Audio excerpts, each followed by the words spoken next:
কুমড়া গাছ, লাউ গাছের নিচে কেউ বিশ্রাম নেয়? বিশ্রাম নেয় কই? বট গাছের নিচে। সুবহানাল্লাহ কইবেন না? একজন লোক, ছোটবেলা গল্প শুনেছি, বট গাছের নিচে শুয়ে শুয়ে আল্লাহর গালি দিচ্ছে। আল্লাহর কেমন বিবেক, ইয়া বড় বট গাছ আর বট ফলগুলা এত ছোট ছোট, আর লাউ গাছ আর কুমড়া গাছের ইয়েটা কি খুব মোটা না চিকন? চিকন হয়ে এরকম বেড়ে ওঠে লাউ গাছ।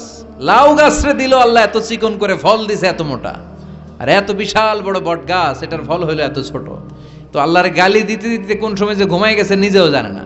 হঠাৎ করে নাকের মধ্যে ছটাং করে বট ফল পড়ছে একটা, লাভ দিয়ে উঠছে, নাক দিয়ে রক্ত বের হওয়া শুরু হয়েছে।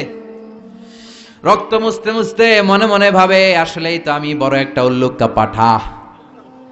আজকে এই বট গাছের মধ্যে যদি লাউয়ের মতো ফল দিত, কুমড়ার মতো ফল দিত, আমার নাকের উপরে ওই লাউ আর কুমড়া পড়লে আমি থাকতাম না, আমি বিদায় হয়ে যেতাম, অক্কা পেয়ে যেতাম, ঠিক কিনা? যেখানে যেটা যেভাবে যতটুকু দরকার তার নাম, চিৎকার করে তার নাম। আবার এই দেশের প্রাণীগুলোর চামড়া যদি মোটা হতো, উলের পশম থাকতো আর কম্বলের মতো সেটিং করা থাকতো, এই দেশের বাঘ ভাল্লুক গুলার কষ্ট হতো। তাই এই দেশের বাঘ ভাল্লুক আর ওটের চামড়া পাতলা করেছে কে? সুবহানাল্লাহ কইবেন না? যার যখন যেটা যতটুকু দরকার তাকে তখন সেটা ততটুকু চাওয়ার আগে যিনি দেয় তার নাম আল্লাহ। বললেন আমি হলাম রব্বিল আলামিন, জগৎ সমূহের রব। আলাম মানে একটা জগৎ, আলামিন মানে অনেক জগৎ, মাল্টি ডাইমেনশনাল ইউনিভার্স। উদ্ভিদ জগতের রব তিনি, প্রাণী জগতের রব তিনি, সাগর জলের অতল গহ্বর জগতের রব তিনি, মহাকাশের জগতের রব তিনি, সৌর জগতের রব তিনি, অদৃশ্য জগতের রব তিনি। চিল্লায় বলেন ঠিক কি না? এজন্য আল্লাহ বললেন আলহামদুলিল্লাহি রাব্বিল আলামিন, যত জগৎ আছে সব জগতের রব আল্লাহর জন্য প্রশংসা। রাজি আছেন? আল্লাহ তুমি দয়ার সাগর, রহমানুর রহিম, তোমার দয়াই পূর্ণ আমার সারা নিশিদিন। সুবহানাল্লাহ পড়েন। আল্লাহ বলেন রাহমাতি ওয়াসিআত কুল্লা শাই, সব জায়গায় আমার রহমত বিস্তৃত, এমন কোন জায়গা নাই যেই জায়গায় আমি আল্লাহর রহমত নাই। আল্লাহর রহমত ছাড়া পৃথিবীতে কিছু হয় নাকি? এই যে আজকে বসে আছি ওয়াজ শুনতেছি, কার রহমতে? কার দয়ায়? আল্লাহ বললেন এই রহমত, দয়ার, ভালোবাসারে আমি সৃষ্টি করার পরে 100 টুকরা করলাম। কয় টুকরা?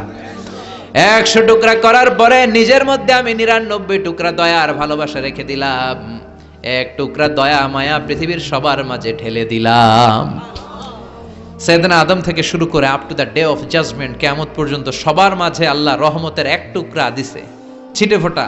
হুজুর পাইছে একটু, আমি পাইছি একটু, উনি পাইছে, উনি, সবাই মিলে আমরা এক ফোঁটা ভাগে যোগে পাইছি দয়ার ভালোবাসা। সবাই মিলে 1 ভাগ ভালোবাসার, আর 99 ভাগ ভালোবাসা কার? ওনার ভালোবাসা বেশি না কম? 1 ভাগ ভালোবাসা আমরা পেয়ে পৃথিবীতে ভালোবাসার গানের শেষ নাই, ভালোবাসার মুভির শেষ নাই, ভালোবাসার উপন্যাসের শেষ নাই। আবার আইয়ুব বাচ্চু বলছে সব ভালো তুই একা বাসিস নে, একটু ভালোবাসিতে দিস মোরে। আছে না নাই? কত ভালোবাসা, চিন্তা করছেন? 1 ভাগ ভালোবাসা আমরা পেয়ে কত ভালোবাসার গান, নাটক, সিনেমা। তো 1 ভাগ ভালোবাসার ঠেলা যদি এমন হয়, যার মধ্যে তিনি 99 টুকরা ভালোবাসা রেখে দিয়েছেন, তার ভালোবাসাটা কত? 1 টুকরা ভালোবাসার নমুনা হিসেবে আমরা দেখি ছেলের জন্য বাবা জীবন দেয়, আছে না নাই? ছেলেরে অ্যাক্সিডেন্ট থেকে বাঁচাতে যে ছেলেটারে ধাক্কা মেরেছে, গাড়ি এসে বাবারে থেতলে ফেলেছে।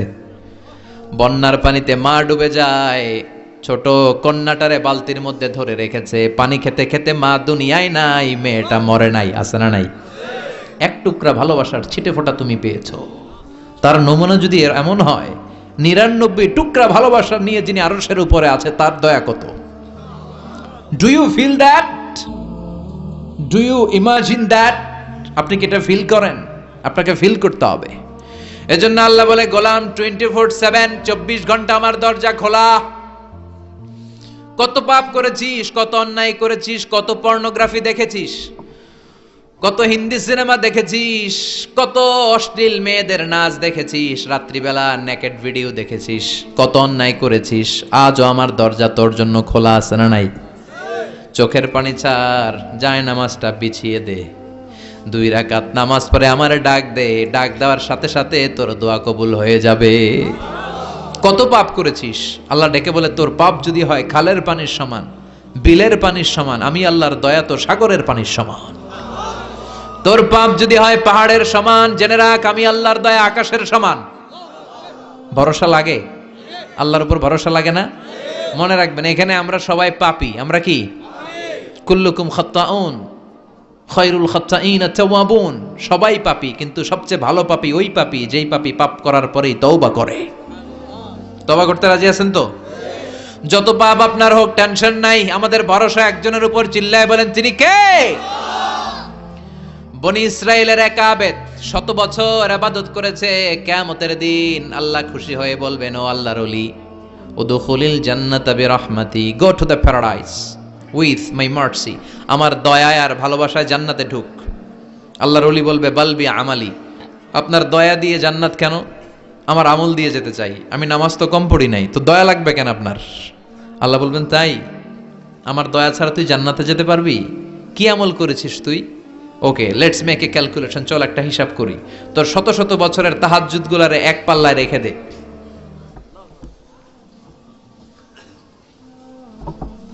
Alright, got it. শত শত বছরের আমলগুলো রেখে দে, আর দয়া করে মায়া করে চোখগুলো যে একটা পাল্লায় রেখে দিয়েছি, দুনিয়াতে সৌন্দর্য দেখার জন্য চোখ যে দিয়েছি, চোখটা একটা পাল্লায় রেখে দে। এক পাল্লায় 500 বছরের তাহাজ্জুদ, আরেক পাল্লায় কি? এই দুটি চোখ দিয়েছি বলে দেখো যে কত অপরূপ, নয়নাভিরাম খেতে খামারের জুড়াই জ্বালা, বিধুর ধূপ তোমার দেয়া চোখের শুকুর জানাবো তার ভাষা কই, যতই দেখি ততই যেন পলক ছাড়া চেরই। সুবহানাল্লাহ পড়েন। চোখের এক পাল্লায় চোখ রাখা হবে, আর এক পাল্লায় 500 বছরের তাহাজ্জুদ রাখা হবে। ওজন দেওয়ার পরে দেখা যাবে মুহূর্তের মধ্যে চোখের পাল্লা ভারী হয়ে গেছে। আল্লাহ বলেন, এবার হিসাব বলে তুই জাহান্নামে যাবি, go to the hell fire, জাহান্নামে যা। কয় আল্লাহ মাফ চাই, দোয়াও চাই। জাহান্নামে আমি পড়তে পারব না, মাফ করে দেন, আমি বুঝি নাই। আপনার দয়া রহমত ভালোবাসা ছাড়া কঠিন কালে কারো জান্নাতে ঢোকা সম্ভব? এজন্য আল্লাহ বলেন আমি রহমান, আমি রহিম। এরপর আল্লাহ বললেন মালিক ইয়াউমিদ্দিন, আমি হলাম বিচার দিবসের মালিক। কোন দিবসের মালিক? যেই দিবসে কেউ কাউরে চিনবে না, পীর সাহেব মুরিদরে চিনবে না, মুরিদ পীর সাহেবরে চিনবে না, বাবা ছেলেরে চিনবে না, ছেলে বাবারে চিনবে না, নেতা কর্মীরে চিনবে না, কর্মী নেতারে চিনবে না, ভাই বোনরে চিনবে না। সূর্যটা মাথার কাছে চলে আসবে, সূর্যের তাপে মানুষের মাথার মগজগুলো গলে গলে নাকের ছিদ্র আর কানের ছিদ্র দিয়ে বেয়ে বেয়ে পড়বে। সবাই উলঙ্গ, নেকেড, সবার মুখে ইয়া নাফসি ইয়া নাফসি। সেই বিচার দিনের মালিক একজন, চিল্লায় বলেন তিনি কে? এরপর আমরা পরিচয় দিলাম ইয়াকা না'বুদ, আল্লাহ শুধুই আপনার ইবাদত করি, ওয়া ইয়াকা নাস্তাঈন, শুধু আপনার কাছে আমরা সাহায্য চাই। এবার দাবি দাওয়া, ইহদিনাস সিরাতাল মুস্তাকিম, oh Allah show us the right path, show us the correct path. আমাদেরকে পথ দেখায় কে? এরপর আল্লাহরে বললাম, আল্লাহ সিরাতাল্লাযীনা আন'আমতা আলাইহিম, ওই শ্রেণীর পথ দেখান যে শ্রেণীর উপরে আপনি নিয়ামত বর্ষণ করেছেন। এই শ্রেণী হলো 4 শ্রেণী। চিল্লায় বলেন কয় শ্রেণী? আওয়াজ করে বলেন। 1 নম্বরে নাবিগিন, সিদ্দিকিন, শুহাদা, সালিহিন। বলেন নাবিয়িন, সিদ্দিকিন, শুহাদা, সালিহিন। নবীরা যাদের কাছে ওহী আসতো ওনারা মাসুম। সিদ্দিক হচ্ছে সত্যের ব্যাপারে আপোষহীন, তাদের লিডার হচ্ছে আবু বকর সিদ্দিক। শুহাদা আল্লাহর জমিনে আল্লাহর দ্বীনকে বাস্তবায়নের জন্য তাজা রক্ত ঢেলে যারা শহীদ হয়েছে, ঠিক কি না? আমাকে শহীদ করে সেই মিছিলে শামিল করে নিও, যে মিছিলের নেতা মীর হামজা, খোবায়েবে খাব্বাব আল্লাহর কাছে ছিল অতি প্রিয়, শামিল করে নিও। পড়েন আমিন। এই সাহাবী বললেন আমি সারা রাত তাহাজ্জুদ পড়ব, ঘুমাবো না। এক সাহাবী বলল আমি আর স্ত্রীদের কাছে যাব না। আরেক সাহাবী বলল সারা বছর আমি রোজা রাখবো, আমি কোনোদিন রোজা ভাঙবো না। আল্লাহ রাসূল সাল্লাল্লাহু আলাইহি ওয়াসাল্লাম রেগে গেলেন, কারণ আল্লাহ রাসূল কি এগুলো শিখাইছেন আমাদেরকে? সারা রাত তাহাজ্জুদ এগুলো শিখাইছে? সারা বছর রোজা শিখাইছে? স্ত্রীদের থেকে আলাদা দূরে দূরে থাকা এগুলো শিখাইছে? রাসূল সাল্লাল্লাহু আলাইহি ওয়াসাল্লাম রেগে গেলেন। দেখেন what a check and balance, Islam কতটা ভারসাম্যপূর্ণ জীবন ব্যবস্থা। আল্লাহ রাসূল সাল্লাল্লাহু আলাইহি ওয়াসাল্লাম ডেকে বললেন, কার এত সাহস যে বলেছে সারা রাত তাহাজ্জুদ পড়বে? কই, আমি নবী তো সারা রাত তাহাজ্জুদ পড়ি না, আমি নবী তো তাহাজ্জুদ পড়ি আবার ঘুমাই, তো আমি ঘুমাইয়া আল্লাহর এত বড় প্রিয় বান্দা হতে পারি, তোমার সমস্যা কোথায়? আমি নবী হয়ে 11 জন স্ত্রীর সাথে মেলামেশা করতে পারি, তোমার মিশতে সমস্যা কোথায়? আমি নবী রোজা রাখি, আবার মাঝে মাঝে রোজা রাখি না, দিনের বেলা খাই, এভাবে মানতে তোমার সমস্যা কোথায়? ইন্নী লা আখশাকুম লিল্লাহি ওয়া আতকাকুম লাহু, আমি নবী সবার চাইতে বেশি আল্লাহরে চিনি, আমার নবীর চাইতে আল্লাহরে বেশি কেউ চিনে? আরে নবী তো আমাদেরকে আল্লাহকে চিনিয়ে দিয়েছে, চিল্লায় বলেন ঠিক কি না? আমার নবীর চাইতে কেউ বেশি বুজুর্গ হতে পারবে না, আমার রাসূলের চাইতে কেউ বেশি আল্লাহওয়ালা হতে পারবে। তার মানে রাসূল যতটুকু শিখিয়েছে অতটুকুই শ্রেষ্ঠ। এটা টপকিয়ে এটার উপর দিয়ে অ্যাডভান্স হয়ে সামনে যাওয়া যাবে? বেশি বোঝা যাবে না। খবরদার, রাসূল যেটা শিখিয়েছেন অতটুকুর মধ্যে থাকতে হবে, তাহলে কল্যাণ আর বরকত দিবে কে? মাগরিবের ফরজ নামাজ কয় রাকাত? কয় রাকাত? ফরিদপুরের কেউ যদি বলে আমি অনেক বড় আল্লাহর ওলি, আমি 5 রাকাত পড়ব সওয়াব বেশির জন্য, হ্যাঁ কি কয় হবে না? 5 রাকাত তো সেজদা কয়েকটা বেশি আছে, এটার মধ্যে রুকু কয়েকটা বেশি, কষ্টও বেশি, হবে? কথা কয় না হবে? রমাদানের 30 দিন রোজা রাখা ফরজ, আপনি যদি বলেন না রমজানে না রেখে এটা আমি শাবান জুলকাদ জুলহজ 3 মাস টানা 90 দিন রেখে দিব, বেশি রাখবো আমি, হবে? হবে? কারণ বেশি বুঝছে। কারণ কি? আল্লাহ রাসূলের চাইতে বেশি বোঝা যাবে, আল্লাহ রাসূলের চাইতে বেশি বুজুর্গ সাজা যাবে। খবরদার, never be advanced from Allah and his রাসূল। আল্লাহ এবং আল্লাহ রাসূলের চাইতে আমরা অ্যাডভান্স হব না। আল্লাহ আল্লাহ রাসূল যা দিয়েছেন ওইটাই ফাইনাল। ওইটা কি ফাইনাল? আওয়াজ করে বলেন ওইটা কি? তাহলে সামাজিক সুখ সম্প্রীতির প্রধান মাধ্যম হচ্ছে আল্লাহ আল্লাহ রাসূল যা বলেছে এটাই আমরা মানবো, এর উপরে আমরা কোনো কথা বলতে চাই। এরপর আল্লাহ ঈমানদারদেরকে আবার ডাক দিলেন, বললেন ইয়া আইয়ুহাল্লাযীনা আমানু লা তারফাউ আসওয়াতাকুম ফাওকা সাওতিন নবী, ও বিশ্বাসীরা খবরদার, আমার নবীর কণ্ঠের চাইতে তোমাদের কণ্ঠ বড় করো না। ঘোষণাটা কার? কারণ সাহাবারা আল্লাহ রাসূল সাল্লাল্লাহু আলাইহি ওয়াসাল্লামের চারদিকে এরকম ঘিরে বসে থাকতো। এজন্য সাহাবাদেরকে উদ্দেশ্য করে আল্লাহ বললেন, আমার নবীর গলার সাউন্ড যতটুকু তোমাদের সাউন্ড থাকবে অতটুকু বা অতটুকুর চেয়ে কম, এর চেয়ে বড় হওয়া যাবে তাহলে বেয়াদবি হয়ে যাবে। তাহলে কি হয়ে যাবে? বনু তামিম গোত্রের নেতা কে হবে? আল্লাহর হাবিব সাল্লাল্লাহু আলাইহি ওয়াসাল্লাম পরামর্শ করছিলেন। আবু বকর রাদিয়াল্লাহু তাআলা আনহু বললেন, আমার মনে হয় এই লোকটা হইলে ভালো হয়। ওমর ফারুক বলে না, উনি না, আমার মতে এই লোকটা হইলে ভালো। সাইয়েদনা আবু বকর বললেন, আরে না ওমর, তুমি বুঝছো না, আমি যার কথা বলেছি সে হলে সবচেয়ে ভালো, তার মধ্যে নেতৃত্বের গুণ আছে। সাইয়েদনা ওমর ফারুক বলেন, না আপনি বুঝেন নাই, আপনার আমি ভালো বুঝছি, আমি যারে বলেছি সেই হবে নেতা। তর্ক আছে না নাই? এই তর্ক, কথার নাম কথা, কথার পিঠে কথা করতে করতে করতে করতে ওনাদের মধ্যে একটু ঝগড়ার একটা ভাব, বিশ্বনবী বসা, এই ঝগড়া করতে করতে সাউন্ড বড় হয়ে গেছে, এই উনি হবে, উনি বলে না উনি হবে। বিশ্বনবীর কণ্ঠের চাইতে কণ্ঠ উঁচু হয়ে গেল, আরশের উপর থেকে একটা ধমক দিলেন কে? আল্লাহ বলেন, খবরদার লা তারফাউ আসওয়াতাকুম ফাওকা সাওতিন নবী, নবীর কণ্ঠের চাইতে কণ্ঠ উঁচু করো না। ওয়ালা তাজহারু লাহু বিল কওলি কাজহারি বা'দিকুম লিবা'দ আন তাহবাতা আমালুকুম ওয়া আনতুম লা তাশউরুন, নবীর কণ্ঠের চাইতে তোমাদের কণ্ঠ যদি উঁচু হয়ে যায় তোমাদের সব নেক আমলগুলো আমি আল্লাহ বাতিল করে দেব। ধমকটা ছোট না বড়? ছোট না বড়? মনোযোগ আছে আপনাদের? যদি নবীর কণ্ঠের চাইতে তোমাদের কণ্ঠ বড় হয়, জীবনে যত ইবাদত করছো সব বাতিল, নামাজগুলো বাতিল, কাজে আসবে না। হজ করছো বাতিল, রোজা রেখেছো বাতিল, সব বাতিল। বেয়াদবি করেছো নবীর সাথে, চিল্লায় বলেন ঠিক কিনা? নবীর কণ্ঠের চাইতে নিচু হতে হবে কণ্ঠ। এই আয়াত আসার পরে সাহাবারা তো এমন ভয় পেলেন, এবার নবীর কাছেই কেউ আসে না।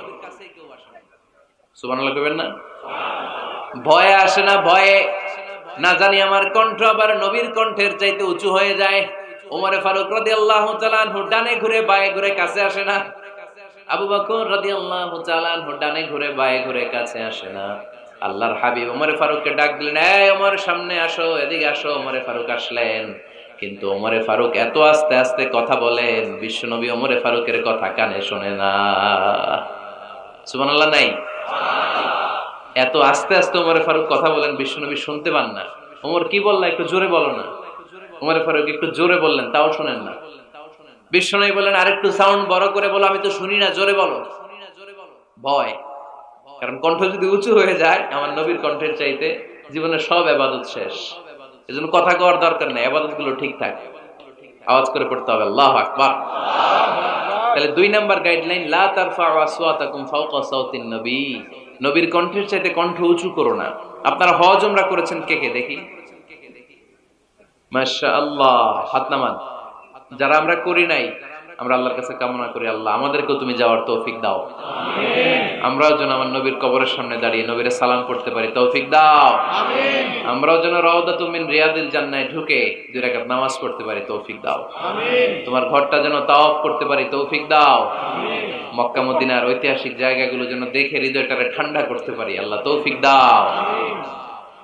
তো যারা গিয়েছেন তারা জানেন, মসজিদে নববীতে নামাজের পরে আপনারা যখন পূর্ব দিকে, প্রথম কাতারের পূর্ব দিকে সবাই লাইন ধরে যেতে যেতে প্রথমে বাম দিকে পড়ে রাউদাতুল মিন রিয়াদিল জান্নাহ, জান্নাতের বাগান সমূহ থেকে একটা বাগান।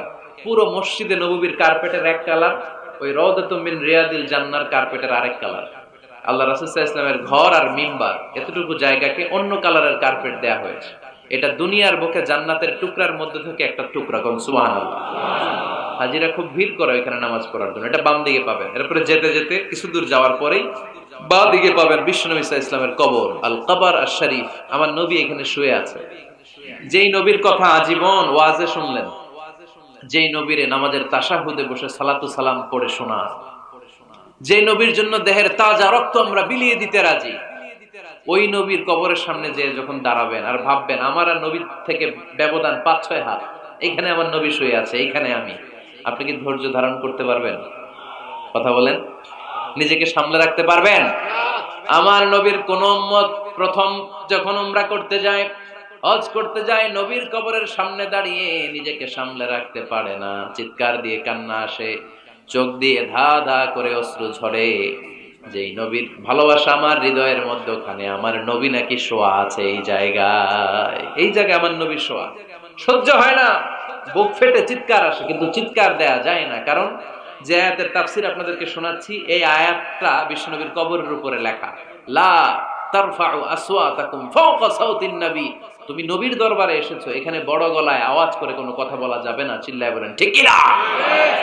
এই আয়াতটা আজও লেখা নবীর কবরের উপরে। লা তারফাউ আসওয়াতাকুম ফাওকা সাওতিন নবী। এটা নবীর দরবার, এখানে চিৎকার চেঁচামেচি করে দুরূদ পড়া যাবে না, লাফালাফি করা যাবে না। ভদ্রভাবে আন্তরিকতার সাথে বিনয়ের সাথে নবীরে সালাম দিতে হবে। সুবহানাল্লাহ পড়ো।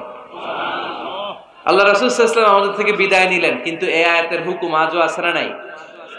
অনুরূপ ভাবে যারা আমাদের উস্তাদ, মা বাবা, আধ্যাত্মিক নেতা, ধর্মীয় গুরু, ইসলামী আন্দোলনের নেতা, তাদের সামনেও উচ্চবাচ্য করে আওয়াজ করা যাবে, তাদের সাথে ভদ্র ভাষায় কথা বলার দরকার আছে না নাই? তাহলে 2টা গাইডলাইন আমরা পেলাম। প্রথম গাইডলাইন হচ্ছে আল্লাহ রাসূল যা বলেছে এটাই ফাইনাল। এটাই কি? কথা বুঝে নাই? আল্লাহ রাসূল যা দিয়েছে সেটা কি ফাইনাল। আর 2 নাম্বার হচ্ছে নবীর কণ্ঠের চাইতে কণ্ঠ উঁচু করা যাবে যাবে না। 3 নম্বরে আল্লাহ মুমিনদেরকে আবার ডাক দিলেন, বললেন ইয়া আইয়ুহাল্লাযীনা আমানু ইন জাআকুম ফাসিকুম বিনাবাইন ফাতাবায়ানু। কেউ যদি তোমাদের কাছে কোনো সংবাদ নিয়ে আসে, সংবাদটা বিশ্বাস করার আগে যাচাই করে নাও। আদেশটা কার? জোরে বলেন। আমরা কিছু শুনলেই বিশ্বাস করি, এরকম আছে না নাই? যা শুনে তাই বিশ্বাস করে, এরকম করা যাবে? তো কি করবেন তাইলে? হ্যাঁ, কি করতে হবে? ঠিক না বেঠিক? হ্যাঁ, ঘটনাটা ঠিক না বেঠিক, এটা আমাদেরকে যাচাই করতে হবে। You have to justify the news, you have to verify the report, Whatever you found in social media or Facebook, don't share. Think twice before you share, man. Share করার আগে দুইবার ভাববেন যে শেয়ার করব কি করব না। একটা কিছু পাইলেই শেয়ার মাইরা দেয়। শেয়ার দিচ্ছে শেয়ার, তার বন্ধু দেয় শেয়ার, পুরা ফেসবুকের মধ্যে মারামারি আছে না নাই? আসলে এরকম কিছু ঘটেই নাই, আছে না নাই? খবরদার, আমরা খুব খুব বেশি পছন্দ করি এই রুমর, গুজব ছড়ানোর জন্য বাংলাদেশের পৃথিবীতে 1 নাম্বার। আমাদের চেয়ে কেউ বেশি গুজব ছড়াতে পারে। কিছুদিন আগে এরকম হইলো না যে লবণের দাম বেড়ে গেছে? হ্যাঁ, লবণ ছিল না তখন? কয় বস্তা? এক একজন 2 বস্তা করে। আপনি কয় বস্তা নিছেন? নেন নাই? তো এই যে দেখেন গুজবের কারণে আসলে লবণ পর্যাপ্ত। আরে আমগো দেশে লবণ থাকবে না, লবণ থাকবে কই? তো লবণের দেশের মানুষ, ঠিক কি না? পর্যাপ্ত পরিমাণ লবণ আছে। আমাদের যে লবণ মজুদ আছে আমাদের দেশের চাহিদা মিটিয়ে পাশে ইন্ডিয়াতে বা মিয়ানমারও কিছু সাপ্লাই করা সম্ভব, এত লবণ আছে। আলহামদুলিল্লাহ পড়ে। তো এই যে লোকজন বেশি দাম দিয়ে লবণ কেন কিনলো? গুজব। আমরা কি গুজব মানবো? গুজব এটারে আজকে আমরা নো বলে দিব। নো। কি বলবেন? এত আস্তে? গুজবকে আমরা কি বলবো? নো। গুজবে কান দিবেন না। প্রায় দেখবেন সোশ্যাল মিডিয়াতে অমুক নেতার গোপন ভিডিও ফাঁস। তো অমুক নেতার গোপন ভিডিও ফাঁস হয়েছে, আপনার কি সমস্যা? আপনার এত ভালো লাগে কেন? আপনার ভিডিও তো কয়দিন পরে ফাঁস হবে, তখন আপনি কি করবেন? এই সমস্ত আজে বাজে কাজে যাবেন না। অমুক নেতার কি ফাঁস হয়েছে, কি গোপন ভিডিও, কি স্ক্যান্ডাল, এগুলো নিয়ে কখনো মুমিনদের মাথা ব্যথা থাকতে পারে না। মুমিন চাইলে যে কোনো জিনিস শেয়ার দিতে পারে না। আপনি লা ইলাহা পড়েছেন, এই লা ইলাহা যেন তেন কোনো বাণী নয়। এই লা ইলাহার ঘোষণা দিয়ে যে মুমিন হয়, তার হাতগুলো আল্লাহর কাছে একেবারে সারেন্ডার, তার জিহ্বাটা সারেন্ডার, তার চোখগুলো সারেন্ডার, তার কানগুলো সারেন্ডার। সে চাইলেই মন যা চায় তা করতে পারে না, ঠিক কি না? আপনার কান দিয়ে যা শুনতে মন চায় শুনতে পারবেন? কেন পারেন না? কারণ আপনি মুমিন, ঠিক কি না? চোখ দিয়ে যা দেখতে মন চায় দেখা যায়। তাহলে ফাচাবাইয়ানু, নিউজ একটা শুনলেই আমরা শেয়ার দিব না ভাই। আমরা একটু চেক করব, ক্রস চেক, ডাবল চেক, নির্ভরযোগ্য তথ্যসূত্র তালাশ করব যে আসলে এই ঘটনাটা ঘটছে কিনা। 100% যখন আপনি confirm, then you may share in Facebook, that's not a big deal. Then share দেন, জনসচেতনতার জন্য শেয়ার দেন, সমস্যা নাই। কিন্তু না জেনে শেয়ার দেওয়া যাবে? কথা বলেন। আল্লাহ রাসূল সাল্লাল্লাহু আলাইহি ওয়াসাল্লামের জীবনে এরকম একটা ঘটনা ঘটেছিল।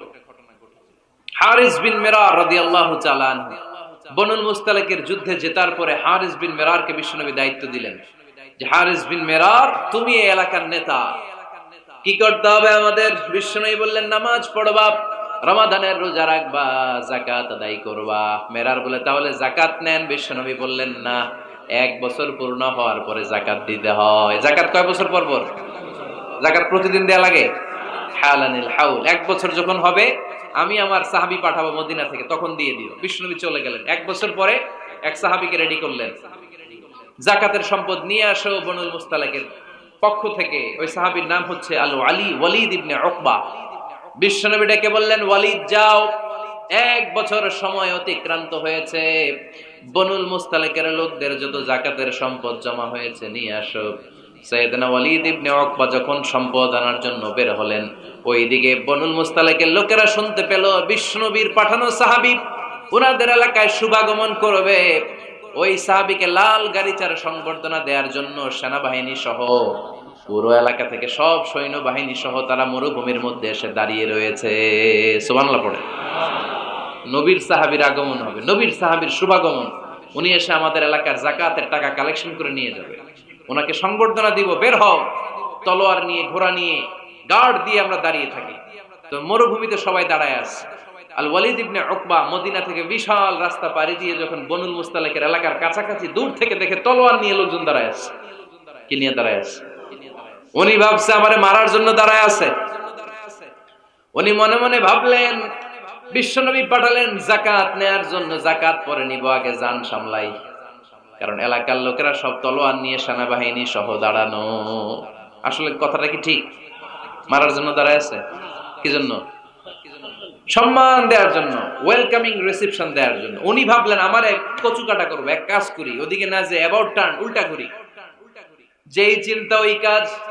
সাহাবী আল ওয়ালিদ ইবনে উকবা উল্টা ঘুরে গেলেন, মন্দ ধারণা নিয়ে ফিরে যেয়ে বিশ্বনবীরে বললেন, নবী আপনি আমার মায়ের খাওয়ার জন্য পাঠাইছিলেন, যাকাত আনার জন্য পাঠিয়েছেন, কিন্তু তারা যাকাত তো দিবেই না, আমারে হত্যার জন্য তলোয়ার নিয়ে দাঁড়িয়েছিল গো নবী। কথা কি সত্য? উনি ভুল বুঝতে পারছেন, উনি ভুল বুঝেছেন, না বুঝে ভুল কথায় বিশ্বনবীর কাছে প্রচার করে দিলেন। আল্লাহর হাবিব সাল্লাল্লাহু আলাইহি ওয়াসাল্লাম সহজ সরল মনা নবী, সাহাবী তো আর মিথ্যা বলবেন না। বিশ্বনবী বিশ্বাস করলেন, বিশ্বাস করে খালিদ ইবনে ওয়ালিদের নেতৃত্বে 1000 সৈন্যের অভিযান পাঠালেন, বললেন যাও যে দেখো ঘটনা কি, ঘটনা সত্য হলে অভিযান চালাও। আল্লাহ বলেন নবী অভিযান পরে চালায়েন, একটু থামেন। ফাতাবায়ানু ইন জাআকুম ফাসিকুম বিনাবাইন ফাতাবায়ানু, নবী ওয়ালিদ এসে আপনার কাছে দেই তথ্য প্রচার করেছে, তথ্যটা সঠিক নয়, আগে যাচাই করেন তারপরে অ্যাকশনে যান। ঠিক কি না? আমরা ডাইরেক্ট অ্যাকশন মারি, আমরা কি করি? অ্যাকশন অ্যাকশন ডাইরেক্ট অ্যাকশন, সত্য না মিথ্যা ধার ধারি না। আল্লাহ বললেন নবী অভিযান চালাবেন না। ওয়ালিদ যেই কথা আপনারে বলেছে এই কথাটা সত্য নয়। আন তুসিবু কওমান বিজাহালাতিন ফাতুসবিহু আলা মা ফাআলতুম নাদিবিন, আপনি যদি ওই মুসলমানদের এলাকায় না জেনে অভিযান পাঠান, এই অভিযানে যদি কেউ মারা যায়, প্রত্যেকটা মৃত্যুর দায়ভার কিন্তু আপনার কাঁধেই বর্তাবে গো নবী। ঠিক কি না? এই যে আপনি চেক না করে, জাস্টিফাই না করে, নিশ্চিত না হয়ে ওয়ালিদের কথায় বিশ্বাস করেই বনুল মুস্তালিককে অ্যাটাক করার জন্য 1000 সৈন্যবাহিনী পাঠালেন। ওরা যদি আক্রমণ করত, কেউ যদি মারা যেত, এই দায়ভার কার? আমার নবীর। ঠিক কিনা? নবীকে শিখানোর মাধ্যমে আল্লাহ তাআলা গোটা উম্মাহকে শিখাই দিলেন, ইন জাআকুম ফাসিকুম বিনাবাইন ফাতাবায়ানু, কেউ যদি খবর নিয়ে আসে শুনেই বিশ্বাস করো না, আগে যাচাই করো, আগে চেক করো, তারপরে বিশ্বাস করবা। ঠিক কিনা? তাহলে এখন থেকে একটা কিছু শুনলে বিশ্বাস করবেন? একজন এসে বলল, ভাইজান আপনার মেয়েরে দেখলাম আরেক ছেলের সাথে বাজারে ঘোরাফেরা করে, ওই রমনার বটমূলে দেখলাম আপনার মেয়ে আরেক ছেলেরে নিয়ে পষ্টি নষ্টি করে, লোকের কথা বিশ্বাস করে বাসায় যে মেয়ের চুলের মধ্যে ধরে মাইর, আইজো মার কাইলো মাইর। এরকম হইতে পারে না? হয়তো ওই লোক আপনার মেয়ের মতো দেখতে আরেক মেয়েকে দেখছিল। এরকম হয় কিনা সমাজে? একজন এসে বললো, ভাই আপনি এখানে ভাবিরও তো দেখলাম ওই জায়গায় আরেক লোকের সাথে ঘোরাফেরা করতেছে, খবর রাখেন না বাসা? আপনি রেগে মেগে, ঘটনা কি? আমার খেয়ে আমার পরে আরেকজনের সাথে, যে এই বাড়িতে যে মায়ের, কোনো কথা নেই। দেখবেন যে ছোট্ট মারামারি থেকে এই ঘটনা অনেক সময় বিচ্ছেদ বা ডিভোর্স পর্যন্ত গড়ায়। ঠিক কিনা? ওই যে শোনা কথায় কান দিচ্ছেন, ফাতাবাইয়ুন, আপনি চেক করেন নাই। হয়তো আপনার স্ত্রীর মতো দেখতে, বা আপনার স্ত্রী যে জামা পরে, যে পোশাক পরে, এরকম পোশাক পরে আরেক নারীকে দেখছে, আপনার বউ না এটা। আপনার মেয়ের ব্যাপারে যে তথ্য দিয়েছে এটা সঠিক নয়, সে আপনার মেয়ের মতো আরেকটা মেয়েকে দেখেছে, এসে আপনার কাছে বলে দিছে, আপনি বিশ্বাস করছেন। ভেজাল আছে না নাই? এই ভেজালগুলোকে থামানোর জন্য কোরআনে এই বিধানগুলো নাজিল করেছে কে? তাহলে ফরিদপুরের ভাইয়েরা 3 নাম্বার গাইডলাইন, সমাজটাকে সুন্দর রাখার তথ্য একটা শুনলেই বিশ্বাস করবেন না। সিলে কান নিয়ে গেছে শুনলেই সিলের পিছনে দৌড়, নাকি? কি করবেন? আগে কানে হাত দিয়ে একটু দেখবো কান দুইটা আছে না নাই, তারপরে চিলের পিছনে দৌড়াবো। তাহলে এখন থেকে আমরা তথ্য একটা শুনলে বিশ্বাস করব। তাহলে কি করবেন? বলতে হবে কি করবেন? যাচাই বাছাই, জাস্টিফিকেশন অফ দ্য নিউজ। কোন নিউজ জাস্টিফিকেশন ছাড়া আমরা প্রচার করব, বিশ্বাস করব, শেয়ার করব না। 4 নম্বরে আল্লাহ বললেন, ইয়া আইয়ুহাল্লাযীনা আমানু লা ইয়াসখার কওমুম মিন কওম, ওহে আমার ঈমানদার বান্দারা শোনো শোনো, খবরদার কখনো কোনো মুমিন বান্দারে ঠাট্টা করো না, অবজ্ঞা করো না, ঠাট্টা করো না। তার মনে কষ্ট হয় এমন কোন কথা তারে বলো না। নেভার স্কপ অফ এনিবডি, কাউকে নিয়ে ঠাট্টা করবেন না। তার দেহ নিয়ে, তার আকৃতি নিয়ে, তার বংশ নিয়ে। এক লোকের বাবা ছিল চোর, কিন্তু তার ছেলে অনেক ভালো। আপনি কি তারা বলতে পারবেন তুই চোরের ঘরের চোর? বলতে পারবেন? চুরি করছে বাবা, ওর কি দোষ? কথা বলেন। এগুলো কবিরা গুনাহ। আওয়াজ করে বলেন তো কি গুনাহ? তো এই যে আমাদের এক এক ধরনের আকৃতি, এটা কি আমি বানাইছি? আপনি বানাইছেন? দিছে কে? এজন্য কারো দেহের গঠন নিয়ে যদি আপনি অবজ্ঞা করেন, এটা প্রক্ষান্তরে আপনি স্রষ্টাকে নিয়ে অবজ্ঞা করলেন। কারো দেহের আকৃতি নিয়ে যদি আপনি তুচ্ছ করেন, তাকে তুচ্ছ করেননি, আমার রবকে আপনি তুচ্ছ করেছেন। চিল্লায় বলেন ঠিক কিনা? খবরদার, তুই কালু, তুই লম্বু, তুই মোটু, তুই কানা, তুই রোহিঙ্গা, আছে না নাই? ইদানিং ইদানিং এটা খুব চলে। এই রোহিঙ্গা নামটা আছে না, ফরিদপুরে এগুলো ঢুকে নাই না? আমাদের ওইদিকে দেখি কি অবস্থা, কারোর সাথে কেউ লাগলে তুই রোহিঙ্গা। কি আশ্চর্য, এই গালি কবে আসলো?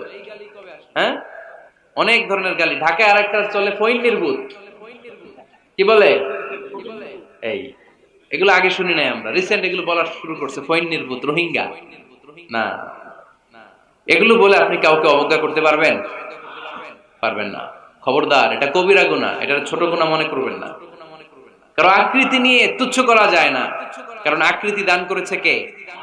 ওয়াল্লাযী ইউসাউবিরুকুম ফিল আরহামি কাইফা ইয়াশা লা ইলাহা ইল্লা হুয়াল আজিজুল হাকীম। তিনি এমন সত্তা যিনি তোমাদের চেহারার অবয়ব দিয়েছেন, তোমাদের আকৃতি দান করেছেন তখন যখন তোমরা মায়ের পেটের ভেতরে ছোট্ট জোকের মতো ছিলা। মায়ের পেটের ভেতরে আমরা যখন সবাই এত ছোট্ট, তখনই আমাদের চেহারার আকৃতি দিয়েছে কে? কে সুন্দর হব, কে ছেলে হব, কে মেয়ে হব, কে মোটা হব, কে চিকন হব আমার ইচ্ছা হয়েছে? আওয়াজ করে বলতে হবে, কার ইচ্ছায়? প্রত্যেককে যদি আল্লাহ প্রত্যেকের নিজের চেহারা ডিজাইন করতে দিতেন, আল্লাহ যদি বলতেন তোমার চেহারাটা কেমন হবে তুমি ডিজাইন করো, তাহলে আপনি আপনারা কেমন বানাতেন? হ্যাঁ বলেন, ফরিদপুরের ভাইরা বলেন, সুন্দর করে বানাতেন তাই না? সবচাইতে স্মার্ট, সবচেয়ে সুন্দর করে আমি আমার চেহারাটা বানাতাম যদি আমাকে ডিজাইন করার সুযোগ দেওয়া হতো। কিন্তু এই সুযোগ তো আল্লাহ দেন নাই। ডিজাইন স্বয়ং করে দিয়েছেন কে? কোন নারীকে যদি আল্লাহ বলতে, এই নারীরা তোমাদের চেহারা কার কেমন লাগবে তোমরা বানাও, প্রত্যেক নারী কি করতো? বিশ্ব সুন্দরী করে নিজেকে বানাতো। খুদ ধরার মতো কোনো জায়গা সে নিজের জন্য রাখতো না, ঠিক কিনা? কিন্তু এটা আল্লাহ দেন নাই। এই আকৃতিটা আমাদেরকে সরাসরি দান করেছেন কে? খবরদার, আমাদের অনেকে বিকলাঙ্গ, আমাদের অনেকের হাত ছোট, পা বড়, দেখতে মোটা, কেউ চিকন, কেউ কালো। খবরদার, কারো আকৃতি নিয়ে কখনো কোনো অবজ্ঞার সুরে, ঠাট্টার সুরে কোনো কথা আমরা বলবো না। রাজি আছেন? সবাই রাজি আছেন? আল্লাহ রাসূল সাল্লাল্লাহু আলাইহি ওয়াসাল্লামের এক সাহাবী ছিল, নাম ইবনে মাসউদ রাদিয়াল্লাহু তাআলা আনহু। ওনার পায়ের নলা ছিল খুব চিকন, অস্বাভাবিক চিকন, স্বাভাবিক না। তো উনিও এটা ঢেকে রাখতেন, দেখাতেন না কাউকে। একদিন উনি খেজুর পাড়ার জন্য খেজুর গাছে উঠলেন। খেজুর গাছে ওঠার পরে নিচ থেকে সাহাবারা পায়ের চিকন নলা দেখে ফেলছে। দেখে সবাই হাসি, সবাই হেসে কুটি কুটি। বিশ্বনবী বললেন, হেসো না, খবরদার, আমার ইবনে মাসউদের পায়ের চিকন নলা দেখে হেসো না। আমার ইবনে মাসউদের এই পায়ের চিকন নলা যদি মিজানের পাল্লায় উঠিয়ে দেয়া হয়, কিয়ামতের দিন উহুদ পাহাড়ের চেয়েও ভারী হয়ে যাবে। খবরদার, আমার ইবনে মাসউদকে আমার আল্লাহ অনেক পছন্দ করে, তার পা চিকন দেখে তাকে তুচ্ছ করো না। আল্লাহর হাবিব সাল্লাল্লাহু আলাইহি ওয়াসাল্লামের 11 জন স্ত্রীর মধ্যে থেকে একজন স্ত্রী ছিলেন একজন স্থূল আকৃতির, অবেসিটি ছিল, একটু মোটা। ওনার নাম ছিল সাফিয়া রাদিয়াল্লাহু তাআলা আনহা। আম্মা জান আয়েশার সাথে একবার সাফিয়ার ঝগড়া। নবীদের বউদের মাঝে মাঝে মাঝে ঝগড়া হতো, তবে সেটা হতো মধুর ঝগড়া। সুবহানাল্লাহ পড়েন। আম্মা জান আয়েশা রাদিয়াল্লাহু তাআলা আনহার বাসায় একদিন বিশ্বনবী বসা ছিলেন, আর একজন স্ত্রী, বিশ্বনবীর আরেকজন স্ত্রী রান্না করে কিছু খাবার আম্মা জান আয়েশার ঘরে পাঠিয়েছেন। এক দাসী দিয়ে বলল, যাও এটা আয়েশার ঘরে দিয়ে আসো, কারণ নবী আয়েশার ঘরে। আম্মা জান আয়েশা রাদিয়াল্লাহু তাআলা আনহা বললেন, এগুলো কি? ওই দাসী বলে, তরকারি। কে দিছে? অমুক স্ত্রী। কেন দিয়েছে? আমি কি রান্না করতে পারি না? তোমরা রান্না তোমরা খাও। এই কথা বলে পাতিল সহ উড়ায় মারছে চেহারা। এর কারণ ওনারা মানুষ ছিলেন, মানবীয় ব্যাপারগুলো ওনাদের মধ্যেও কাজ করত। আবার এক স্ত্রী ঝোল দিয়ে রান্না করে কিছু খাবার নিয়ে এসেছে। আম্মা জান আয়েশা রেগে মেগে ওই ঝোল নিয়ে ওই স্ত্রীর গালের মধ্যে মেখে দিয়েছেন। বিশ্বনবীর আরেক বউয়ের গালের মধ্যে ওই ঝোল লাগাই দিছে। এবার ওই স্ত্রী বিশ্বনবীর কাছে যে বলে, ইয়া রাসূলুল্লাহ, দেখেন আয়েশারে আপনি বেশি আদর করেন তো, দেখেন কি করে আমাদের সাথে। এই যে আমাদের গালের মধ্যে ঝোল মাখাই একবার মেকআপ বানাই দিচ্ছে। বিশ্বনবী সাল্লাল্লাহু আলাইহি ওয়াসাল্লাম বললেন, তাই? আয়েশাকে ডাকো। আম্মা জান আয়েশা রাদিয়াল্লাহু তাআলা আনহা আসলেন। আল্লাহ রাসূল সাল্লাল্লাহু আলাইহি ওয়াসাল্লাম বললেন, তুমি কি আমার এই স্ত্রীর সাথে এমন আচরণ করেছো? আম্মা জান আয়েশা বললেন, করেছি। কেন? আম্মা জান আয়েশা বললেন, তখন মেজাজটা গরম ছিল, এখন বুঝতে পারতেছি আসলে এই কাজটা করা ঠিক হয় নাই। এবার বিশ্বনবী বিচার করবেন। বিশ্বনবী বললেন, আল কিসাস, যেমন করা হয়েছে বিচার হবে তেমন। তোমার গালে যেমনি ঝোল লাগাই দিয়েছে, তুমি একটু ঝোল নিয়ে আয়েশার গালে লাগাই দাও। সুবহানাল্লাহ পড়বেন না? ওই স্ত্রীও কিছু ঝোল নিয়ে আম্মাজান আয়েশার গালে লাগাই দিল। এখন দুইজনে হাসতেছে, বিশ্বনবীও হাসলেন, আরশের উপর থেকে খুশি হয়ে গেলেন কে? তো স্ত্রীদের মধ্যে মাঝে মাঝে এটা ঘটতো। সাফিয়া রাদিয়াল্লাহু তাআলা আনহা ছিলেন একটু মোটা। আম্মাজান আয়েশা বললেন, ইয়া রাসূলুল্লাহ, দেখেন আপনার মোটি বউ, আপনার মুটকি বউ, এই মোটি বউ বলে একদিন একটা গালির মতো দিয়ে ফেলছে। আল্লাহ রাসূল সাল্লাল্লাহু আলাইহি ওয়াসাল্লাম রেগে গেলেন, বললেন, আয়েশা এটা কেমন কথা তুমি বললা মোটি? আমার সাফিয়ারে তুমি মোটি বলে গালি দিলা রে আয়েশা। ইয়া আয়েশা লাকাদ কুলতিলা কালিমা লাউ মুজিজাত বিমাইল বাহরি লামাজাজাতহু, এমন একটা মন্তব্য তুমি সাফিয়ার ব্যাপারে করে ফেলেছো রে আয়েশা, এই কথাটা যদি সাগরের নীল পানির মধ্যে ছেড়ে দেয়া হয়, এই কথার পঙ্কিলতার কারণে, এই কথার কর্দমাক্ততার কারণে, এই কথার পঙ্কিলতার কারণে সাগরের সব পানিগুলো মুহূর্তের মধ্যে কালো হয়ে যাবে। এই কথাটা সাগরে ফেলে দিলে সাগরের নীল পানি পুরোটা কালো হয়ে যাবে। আয়েশা, খবরদার, কাউকে তুচ্ছ করে অবজ্ঞা করে কখনো কিছু বলা যাবে না। এই জিহ্বাটা এটা ভয়ঙ্কর একটা অঙ্গ। বেশিরভাগ পাপ এই জিহ্বা দিয়ে হয়। কি দিয়ে হয়? এজন্য সাহাবারা জিহ্বা ধরে মাঝে মাঝে জিহ্বার মধ্যে ব্যাট মারতেন আর বলতেন, জিহ্বা তোর জন্য আমি আটকে যাব কিয়ামতের দিন। আমলিক আলাইকা লিসানাক, নিজের জিহ্বার মালিক নিজে হন। আপনার জিহ্বার মালিক যেন শয়তান না হয়ে যায়। জিহ্বা আপনার, শয়তানের ভাষায় আপনি কথা বলেন কেন? খবরদার, প্রতিটা কমেন্ট, প্রতিটা কথা, প্রতিটা মন্তব্য, এগুলোর ব্যাপারে কিয়ামতের দিন পাই টু পাই করে আপনার কাছে আল্লাহর সুপ্রিম কোর্টের কাঠগড়ায় দাঁড় করিয়ে আপনারা জিজ্ঞেস করবে কে? এজন্য বিশ্বনবী বলছেন, মাইয়াদমানলি মা বাইনা লিহইয়াইহি ওয়া মা বাইনা রিজলাইহি আদমান লাহুল জান্নাহ। আমার কোন উম্মত যদি দুইটা অঙ্গের গ্যারান্টি আমারে দেয়, আমি আমার উম্মতকে জান্নাতের গ্যারান্টি দেব। দুইটা অঙ্গের, একটা হলো জিহ্বা আর একটা লজ্জাস্থান। দুই চোয়ালের মাঝে যা থাকে লিজ্জা, জিহ্বা, আর দুই পায়ের মাঝখানে যা থাকে লজ্জাস্থান। এই দুইটা অঙ্গের গ্যারান্টি যদি বিশ্বনবীকে আপনি দেন যে নবী, জিহ্বা আর লজ্জাস্থান এই দুইটা অঙ্গের কোনো পাপ আমি করব না, নবী বলে আমি দুনিয়ায় তোমার জান্নাতের গ্যারান্টি দিলাম। এজন্য জিহ্বাটারে সামলান, যা মনে চায় বললেন না। খবর আছে না নাই? খবর আছে। মা ইয়ালফিযু মিন কাওলিন ইল্লা লাদাইহি রাকীবুন আতীদ, যা মুখ দিয়ে বের হয় লিখে রাখার জন্য দুইজন ফেরেশতা রেডি করে রেখেছে কে? চিল্লায় বলেন। আমরা বেঁচে থাকবো ততদিন থাকবে আমাদের কাঁধে, আমরা মরে যাবো এই ফেরেশতারা উড়াল দিবে, ঠিক কি না? দুই কান্দে ছিল যে তোমার দুইজনা পাহারা, তোমারে একলা থইয়া পালাইছে তাহারা, তোমার আটকুঠুরি নয় দরজা বন্ধ এবার হলো রে হলো, মুখে আল্লাহ রসুল সবে বলো, ও মুখে আল্লাহ রসুল সবে বলো, দুয়ারে আইসাছে পালকি নাই হরি গাও তোলো রে তোলো, মুখে আল্লাহ রসুল সবে বলো, ঠিক না? এজন্য সাবধান। আমলিক আলাইকা লিসানাক, নিজের জিহ্বার মালিক নিজে হন। মন যা চায় মুমিন তখন ইচ্ছা মতো মন মতো কোনো মন্তব্য ছুড়তে পারে না। বিশ্বাসী বলে যদি নিজেকে দাবি করে, নিজের জিহ্বার মালিক নিজে থাকার দরকার আছে না নাই? তাহলে 4 নম্বরে আল্লাহ বললেন, লা ইয়াসখার কওমুন মিন কওম, কেউ কাউরে ঠাট্টা করব না আমরা, অবজ্ঞার সুরে কোনোদিন কাউরে কোনো কথা বলবো না। এরপরে 5 নম্বরে আল্লাহ বললেন, ওয়ালা তালমিজু আনফুসাকুম, খবরদার তোমরা অন্যের দোষ খোঁজো না, দোষ খুঁজবা নিজেদের। কিন্তু সমাজে আমরা অন্যের দোষ খুঁজি কি খুঁজি না? 5 নাম্বার, ওয়ালা তালমিজু আনফুসাকুম, নেভার ডিসফেম ইচ আদার, একে অপরের দোষ খোঁজো না। আমাদের সমাজে কিছু লোক আছে নিজের দোষ দেখে না, খালি অন্যের দোষ দেখে, আছে না নাই? চায়ের দোকানে বসে বসে দেখবেন বলবে, এই বাড়িতে এই সমস্যা, ওই বাড়িতে ওই সমস্যা, ওই বাড়িতে মারামারি, ওই বাড়িতে কাটাকাটি, তোর বাড়িতে কি সমস্যা ওইটা বল, তোমার বাড়িতে কি সমস্যা ওইটা বলো মিয়া, আছে না এরকম? এই হুজুর ভালো না, এই সমস্যা, ওই হুজুরও ভালো না, এই হুজুরও খারাপ, এই হুজুরের এই সমস্যা, তুমি হুজুরের কি সমস্যা, তুমি হুজুরের কি সমস্যা আগে জাতির কাছে ওইটা বলো। আগে নিজে ভালো হও, নিজে ভালো তো জগৎ ভালো। জন্য খবরদার অন্যের দোষ খুঁজবেন না, এটা খুব বাজে একটা স্বভাব, খালি অন্যের দোষ খোঁজে। যে নিজে নিজের দোষ খুঁজতে পারে, যে নিজে নিজের সমালোচনা করতে পারে, সে সবচেয়ে বুদ্ধিমান। কারণ অন্য কি করছে এই ব্যাপারে আপনারা ধরবে আল্লাহ, কথা বলেন না কেন? আল্লাহ আপনাকে ধরবে, আপনার কি সমস্যা, আপনি কি করলেন, শুধু ওই ব্যাপারেই আপনি জিজ্ঞাসিত হবেন। এজন্য আল্লাহ বললেন, তাদের উপর আমার লানত, তাদের উপর ধ্বংস যারা প্রকাশ্যে অপ্রকাশ্যে অন্যদের দোষ খুঁজে বেড়ায়, দোষ বলে বেড়ায়, এরকম আছে না নাই? আল্লাহ লানত দিয়ে বললেন ওয়াইলুল লিকুল্লি হুমাযাতিল লুমাযা। গোপনেও দোষ খোঁজে, প্রকাশ্যেও দোষ বলে, তাদের উপর আল্লাহ লানাত।